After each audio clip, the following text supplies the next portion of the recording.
fanjakana nandresena corona.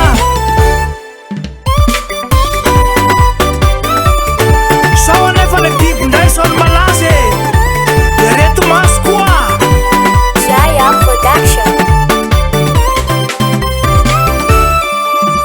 Malaza erany vazatany fa misy biby masika any hoany, ka mitandrema fa ty mivokaly fa tsy mitsitsy anesan biby zany.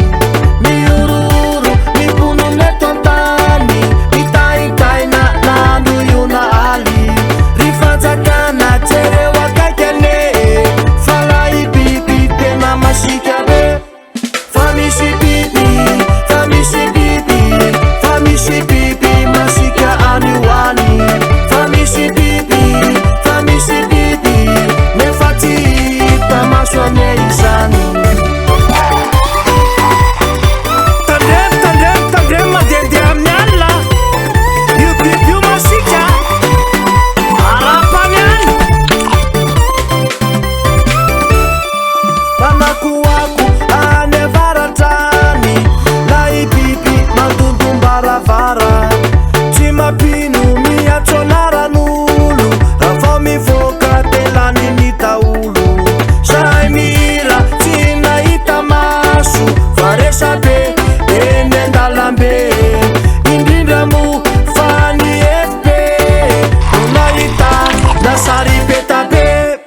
Fa misy biby, fa misy biby, fa misy biby masika any hoany, fa misy biby, fa misy biby nefa tsy hita maso ane izany. Fa misy biby, fa misy biby, fa misy biby masika any hoany, fa misy biby, fa misy biby nefa tsy hita maso ane izany.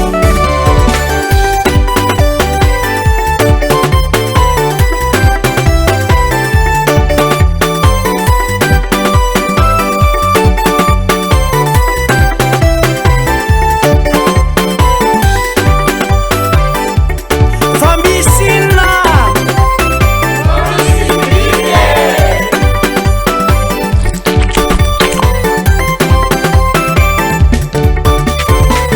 inona sakafon'io, io biby io mitsoka, mitsoka. Inona sakafon'io.